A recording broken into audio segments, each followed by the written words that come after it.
এই তো একসঙ্গেই। বাহ, আবার পুজো দিয়ে দিল।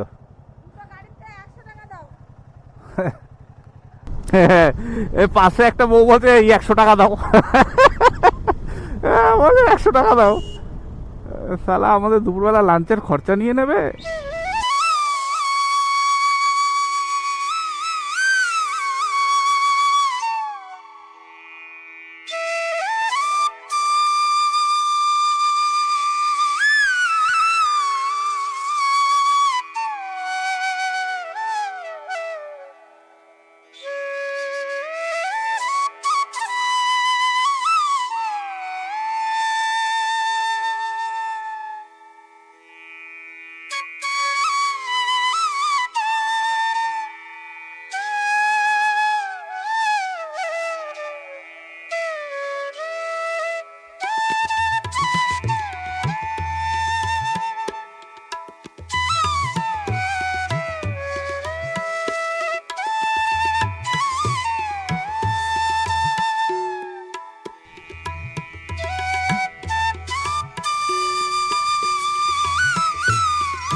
তো বছরে এক আধবার বন্ধু বান্ধবকে সাথে করে নিয়ে ঝড়খালিতে অ্যাকচুয়ালি আমাদের একটা আহ, বাড়ি আছে।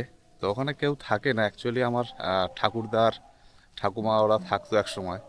তো ওখানে ওই চাষাবাদের জন্য একটা ছোট্ট ঘর করা আছে। তো ওখানে আমরা বছরে এক দুবার বন্ধু বান্ধব যাই, গিয়ে রান্না বান্না করি, খাই দাই, বেশ ভালো লাগে। তো জায়গাটাও ভালো, সিনিক তো, আর গ্রাম্য পরিবেশ, তো সবাই ভালোবাসে যেতে। তো হঠাৎ করে প্রোগ্রাম হয়েছে রাত্রিবেলা যে না, আমাদেরকে নিয়ে সাথে করে যেতেই হবে, না হলেই নয়। তো চল তোর বাড়িতে যাব। তো আমাদের অল সেট। তো এখান থেকে আমাদের ঝড়খালি গ্রামের বাড়ি প্রায় 80-82 কিলোমিটার রাস্তা। তো বেশি রাস্তা না।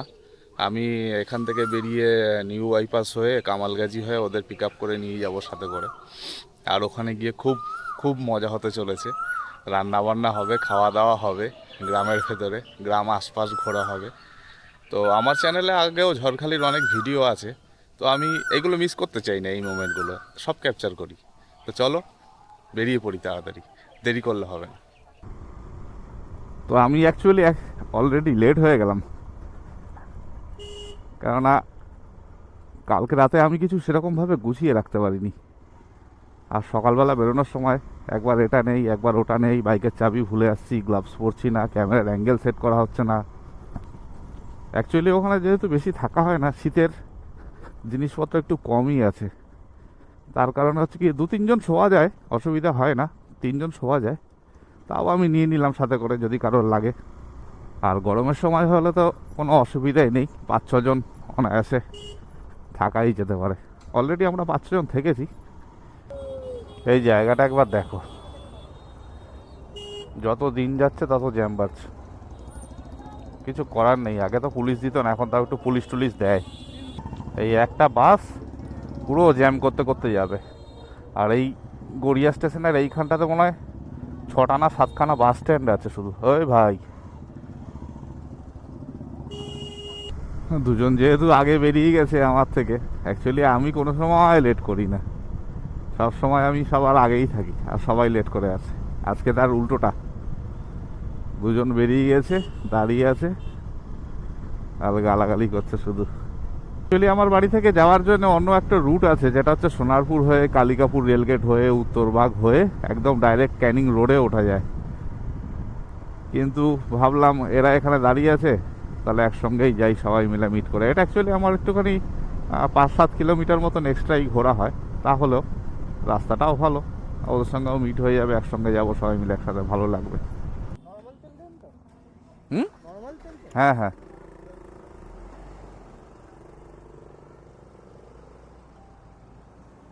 এই নাইট্রোজেন মেশিন কবে চালু হবে গো?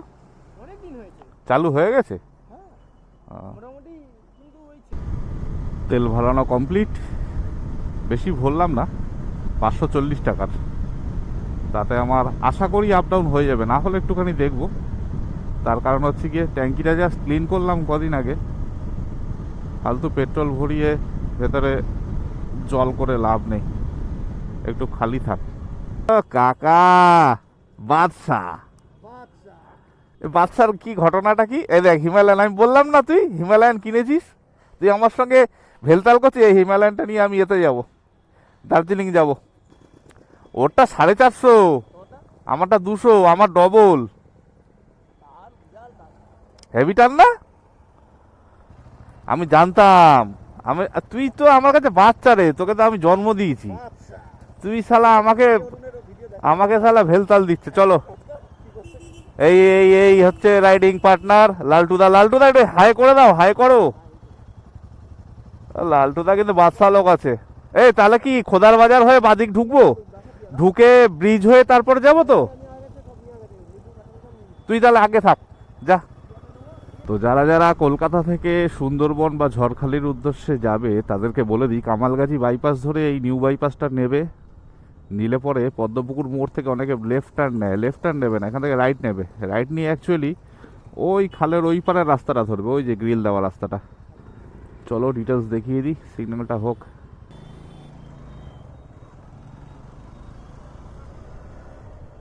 তো এখান থেকে নেবে লেফট, নিয়ে এখান থেকে খানিকটা গেলে দেখবে ওই খোদার বাজার বলে একটা জায়গা আছে, খোদার বাজার থেকে লেফট নেবে। নিলে পরে একদম ব্রিজের গা ধরে গিয়েই উঠবে, তাহলে ব্রিজটা টপকাতে সুবিধে হবে। এই পদ্মপুকুরের জ্যাম ট্যামগুলো খেতে হবে না। আরও সোজা গেলে আরও ভালো হয়, যেটা অ্যাকচুয়ালি শাসন থেকে যায়, সেটা দিয়ে যারা যদি কেউ চিনে যেতে পারো দেন ভালো। তো আমরা উঠে পড়েছি ক্যানিং রোডে, আর এখান থেকে প্রায় 30 কিলোমিটার চালালে পরেই হচ্ছে গিয়ে ক্যানিং। আর আমার সামনেই আছে ফুলতলা বলে একটি জায়গা, ওই ফুলতলাতে একটা পরোটার দোকান আছে, ওখানে গিয়ে দাঁড়াবো, দাঁড়িয়ে একটুখানি পরোটাটা খাবো, খেয়ে তারপরে এগোবো। সময় হয়ে গেল 9:30। তো পার করলাম হচ্ছে রামনগর, আর এখান থেকে আরও বাকি হচ্ছে গিয়ে 20 কিলোমিটার। অ্যাকচুয়ালি আমি ভুল বলেছিলাম, ওটা 30-35 কিলোমিটার হবে না, ওটা ছিল হচ্ছে গিয়ে 24 পয়েন্ট সামথিং। ও নতুন হিমালয়ান কিনেছে, দেখিস, আস্তে চালাস আস্তে চালাস, তাড়াহুড়োর কিছু নেই, আরামসে। এই রাস্তায় টানাটানি বেশি করিস না, বুঝতে পারলি? এখানে 50 লিমিট আছে এই রাস্তাতে, ঠিক আছে?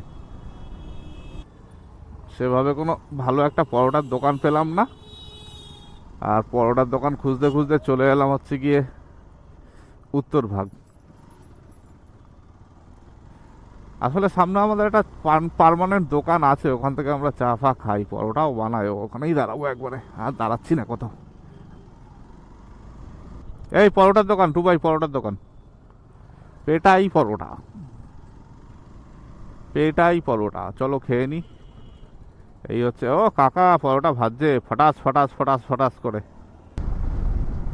অল্প করে 3জন পরোটা খেয়ে নিলাম, সাথে করে একটি মাত্র চা, কেননা 10টা বেজে গেছে। আমাদের এখন অনেক কাজ, এখনও অনেক রাস্তা বাকি। এখন গিয়ে বাজার করতে হবে, বাজার করে ঘর গিয়ে ঘর পরিষ্কার করে সব কিছু রেডি করে জল ফল নিয়ে এসে খাওয়ার জল জোগাড় করে তারপরে আবার রান্না চাপাতে হবে। বহু বছর আগে এইসব রাস্তায় বাইক চালাতে গেলে চোখ থেকে জল চলে আসতো, তবে যেহেতু এইসব গ্রামের রাস্তা সিঙ্গেল লেন, একটুখানি দেখে শুনে চালানোই উচিত। না, আমরা যেভাবে বাইক চালাই এখানকার লোক সেভাবে ঠিক চালায় না। তো ঢুকে গেলাম ক্যানিং, আর ক্যানিংয়ের এই জায়গাটা মোটামুটি ঠিক অফিস টাইমটায় পার হচ্ছে। সামনে আরও জ্যাম পেতে চলেছি, কেননা এই জায়গাটা খুব জ্যাম হয়। জ্যাম হওয়ার কারণ হচ্ছে গিয়ে এই টোটো, না তুলনামূলক ফাঁকাই আছে, যতটা ভেবেছিলাম জ্যাম হবে এই মুখটাতে জ্যাম। তো অবশেষে জ্যাম ফ্যাম কাটিয়ে চলে এলাম ঠিক মাতলা নদীর ওপরে। এই ডান দিকটা লোকেশনটা খুব সুন্দর, আমরা যাই ছবি টবি তুলতে, তবে আজকে আর ঝুঁকছি না। আমার নিচেই রয়েছে সেই বিখ্যাত মাতলা নদী, যেই নদী এক সময় পার করতে গেলে মানে বল খুলে পড়ে যেত, মানে বুঝতে পারছো কি বলছি। এই হলো হসপিটাল মোড়, দেখে নাও। আমার সোজাটা চলে গেছে সায়েন্স সিটি, আর ডান দিকে চলে গেছে গোসবা ঝড়খালি সব। তো যারা সায়েন্স সিটি থেকে আসবে তারা এই দিক থেকে আসবে, এসে লেফট মারতে হবে, আর যারা বারুইপুর থেকে আসবে এসে রাইট মারতে হবে। তো বন্ধু খানিকটা এগিয়ে আসতেই পেয়ে গেলাম এরকম সুন্দর ভিউওয়ালা রাস্তা।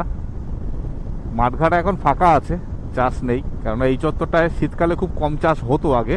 তবে এখন রিসেন্ট টুকটাক ধান চাষটা হয় শীতের সময়। আগে একটাই ফসল হতো সারা বছরে, আর তারপরে যখন কেউ চাষ করতো হয়তো লঙ্কা বা শশা এইসব জিনিস চাষ করতো। এখন মোটামুটি সবাই চাষ করে, টুকটাক মাটির বাড়িও দেখা শুরু হয়ে গেছে। এই আমার আগেই হচ্ছে গিয়ে এই সুন্দর সুন্দর তাল গাছে এখানটা দাঁড়িয়ে একবার ছবি তুলেছিলাম আমরা, মনে আছে একটু ভাই? এই ডান দিকটাতে। আর মাঠ পুরো ফাঁকা মাঠ। এখন মাঠে অফরোডিং করা যাবে, কিন্তু তোকে তোকে অফরোডিং শেখাবো আজকে, চল।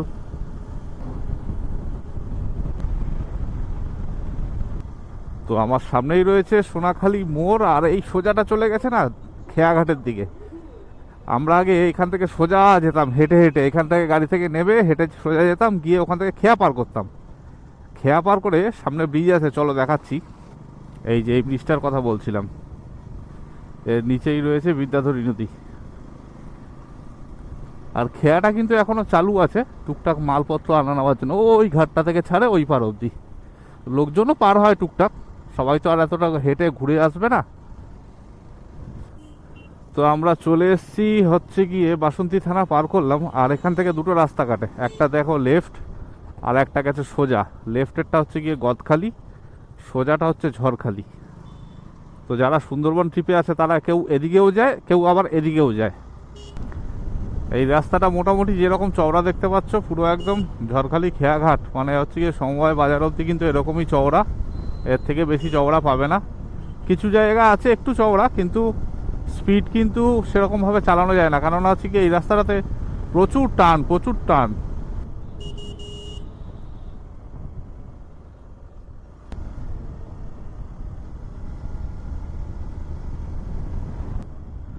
এক্ষুনি বলছিলাম কত টান দেখো, শুধু পরস্পর টান, মানে পাহাড়ের মতন শুধু আঁকে আর বাঁকে, আঁকে আর বাঁকে। আমার রীতিমতন গরম লাগছে, জ্যাকেটটা খুলতে পারলে ভালো হতো। তবে রাস্তার কন্ডিশন কিন্তু পুরো মাখন। এই একটু ধান ক্ষেত দেখতে পেলাম, সবে লাগিয়েছে, বেশি দিন হয়নি। এই কি সুন্দর জায়গা, আহ গন্ধই আলাদা, এইসব জায়গার গন্ধই আলাদা।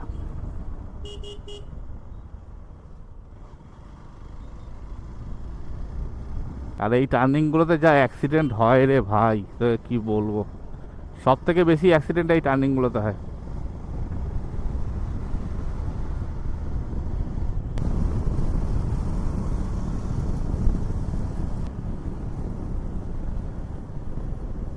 সব খড়ের গাদা বাদিকে, ডান দিকে সব ভর্তি। এখানে কিন্তু ভেতরে ভেতরে প্রচুর মাটির ঘর আছে।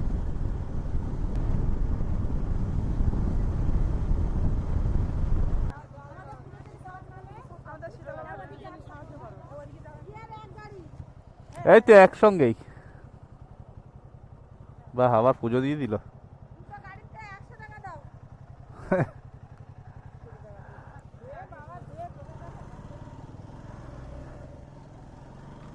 ভালো লাগে এইসব, তাই না? এটা কিন্তু কোনো পুরুষ মানুষ নেই, আবার সবাই এক কালারের শাড়ি পরে, সবাই এক কালারের শাড়ি পরে আবার গাড়ি আবার পুজো দিয়ে দিল। কত দিল লালটুদা, কত দিয়েছে? এই পাশে একটা বউ বলছে এই 100 টাকা দাও, বলে 100 টাকা দাও। শালা আমাদের দুপুরবেলা লাঞ্চের খরচা নিয়ে নেবে।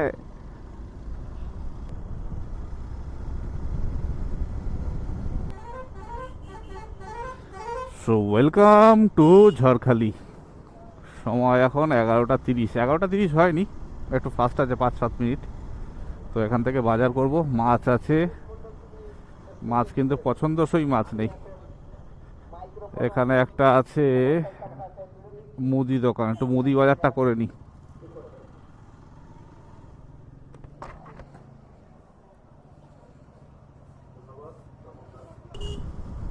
এই হলো আমাদের গ্রামের রাস্তা। রাস্তাটা খুব দুর্দশা ছিল, এই বছর খানেক হয়তো হয়েছে, রাস্তাটা ঠিক হলো। সব সারি সারি খেজুর গাছ। সব থেকে আশ্চর্যের বিষয় হলো কলকাতায় দেখবে এখন খেজুরের গুড় কিনতে পাওয়া যায়, মানে বিভিন্ন জায়গায়। রুবির পেছন সাইডটাতে ভর্তি, মানে আনন্দপুর সাইডটাতে প্রচুর গুড় পাওয়া যায়, নলেন গুড়। আর এখানে এত পরিমাণে খেজুর গাছ আছে কল্পনা করতে পারবে না। কিন্তু এখানে গাছ কেটে রস ছাড়িয়ে রস বার করে তার গুড় বানানোর লোক আর নেই। মানে আমি আমার দিদিমা ঠাকুমাকে লাস্ট দেখেছি, ওরাই বানিয়েছিল। এখান থেকে নেবো হচ্ছে গিয়ে রাইট টার্ন।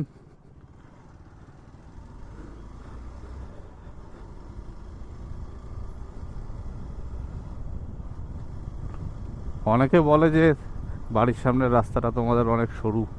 আমি বলবো সরু হয়েছে ভালো হয়েছে, তাতে কোনো বড় গাড়ির চাপ নেই, কিছু না। অ্যাকচুয়ালি এটা মাটির রাস্তা ছিল, আগাগোড়া সরুই ছিল, এটা কোনোদিনও চওড়া হয়ওনি। মানে মাটির রাস্তাটা যা ছিল তাই, তার উপরে ইটের রাস্তা হয়েছে, আর ইটের ওপরে এখন আবার এই ঢালাই। আর এই রাস্তার দু সাইড বাঁধানো হয়েছে খুব শিগগিরই, বেশি দিন হয়নি। এই হলো আমাদের বাড়ির রাস্তা।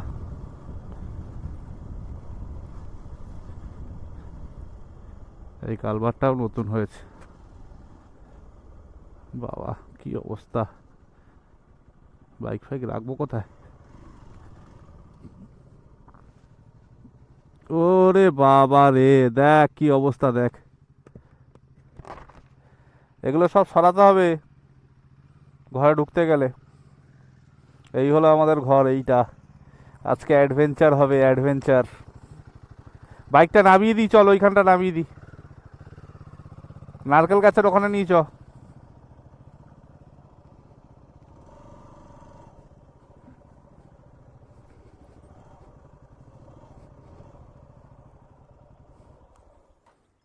অফ রোডিং করবি বলছিলিস না, এখানে নামাতে পারিস, নামাতে পারিস। কেন পারবি না? কি তুই হিমালয়ান কিনলি রে?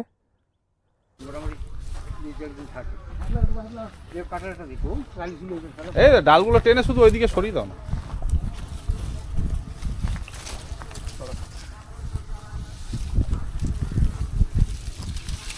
এটাকে বার করে, এটাকে বার।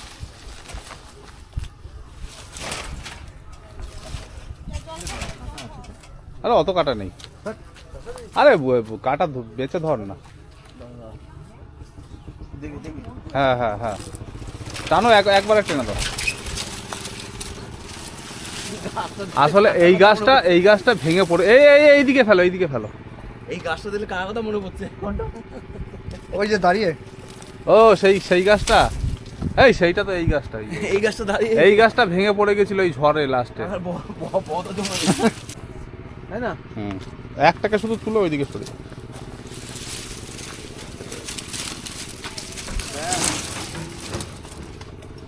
একটু ভাই এই তারটায় হাত দিয়ে দাও, কারেন্ট আছে কিন্তু চেক করতো, দেখো তো নেই। ভেতরে কেউ নেই তো রে, এই তো পরিষ্কার পরিচ্ছন্নই আছে, বুঝলাম।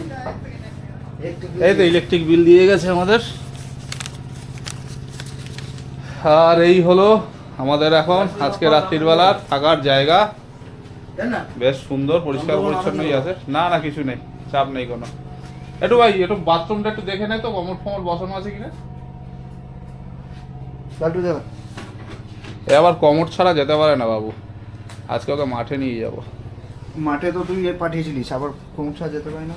না না, এখানে একটা বাংলা পায়খানা আছে নর্মাল, যেরকম হয় গ্রাম সাইডে, ব্লগে দেখাস না, ঠিক আছে।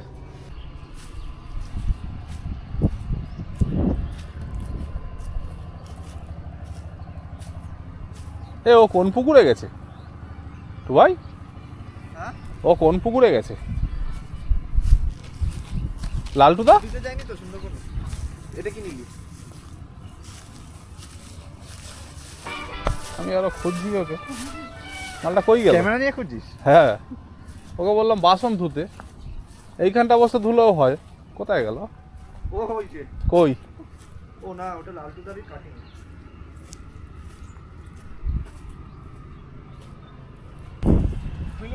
বাসন ধুয়ে আসলাম। কোথায় গেলি? মাতলাতে? এই পুকুরটা চানো করে যাবে, হেভি ঠান্ডা জল। পরিষ্কার জল? পরিষ্কার জল, চল। লালটু তাকে পাঠিয়েছিলাম বাসন মাজতে এই পুকুরে। এই গরুটা আছে, এই গরুটার ঠিক এইখানটা ছিল। আর ও গেছে এই বাড়ির ওই পুকুরে, এই ভিতরে। আমি কত কি এনে দিয়েছি সেটা বল। হ্যাঁ, তুই তো একদম জন্টি ছেলে। আর এই হচ্ছে আমাদের বাইক দুটো, এই ঘর, আর সব পুরনো স্মৃতি জড়ানো। এই একটা নারকেল গাছ আপাতত একটা আছে, এইদিকে একটা আছে।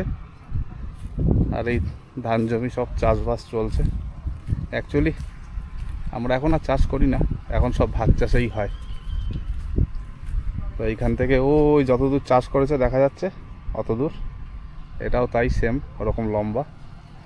আর এইটা আগে এখানে একটা মাটির ঘর ছিল, আমার ঠাকুমা থাকতো, আমরা ছোটোবেলায় আসতাম। সেসব নেই, এসব উঠুন কত উঁচু ছিল, ধুয়ে ধুয়ে সব চলে গেছে। অ্যাকচুয়ালি ওই যখন ওই আয়লা হয়েছিল এইখানটা তখন এতটা জল ছিল এই উঠোনটার মধ্যে। আর এইখানটায় ছিল মাটির ঘরটা, এইখানটা এখন আর নেই। লালটুদা পুরো দায়িত্ব নিয়ে খাচ্ছে।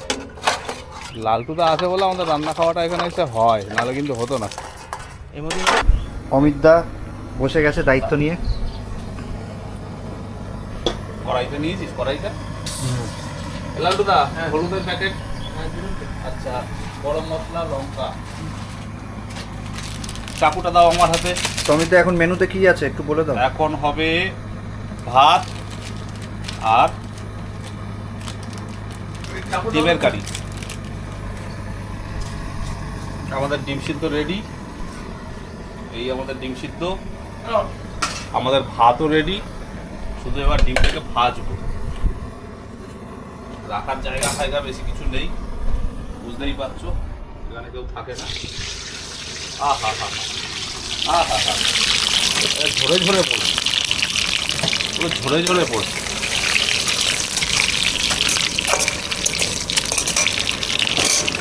আমাদের স্টোভটা কিসে জলে একটু বলে দাও।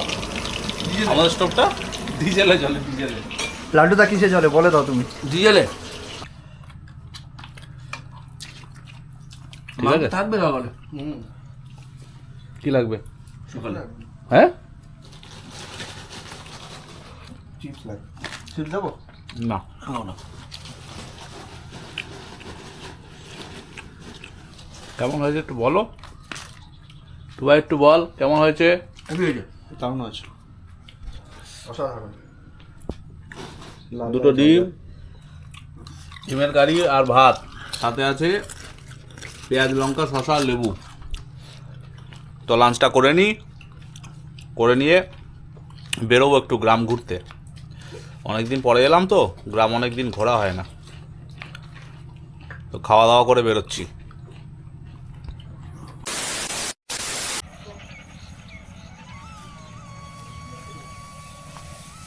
এই নিচে নাম, নিচে, নিচে আয়। এ এ এ এ কি হলো রে?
তো বন্ধু, আশা করি তোমাদের ভিডিও ভালো লেগেছে।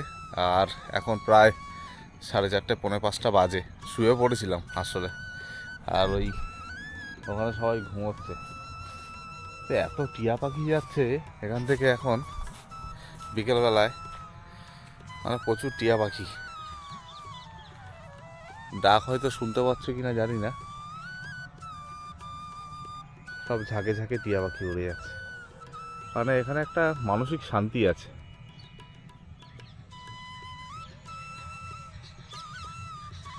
তো যাই হোক, আশা করি ভিডিও তোমাদের ভালো লাগলো। এই জাস্ট একটু গ্রামের বাড়িতে বন্ধু বান্ধব নিয়ে আসা, সাথে করে নিয়ে এসে একটুখানি রান্না বান্না করা, খাওয়া দাওয়া, পিকনিক মতন করা, এই জাস্ট ছিল ভিডিওতে। আর এখন বেরোবো একটু বাজার ফাজার, এদিকে ওদিকে যাব। তো ভিডিও আর লেন্দি করবো না, অনেক বড় অলরেডি হয়ে গেছে। তো যাই হোক, চলো দেখা হবে পরের কোনো ভিডিওতে। Till then, work hard, dream big, and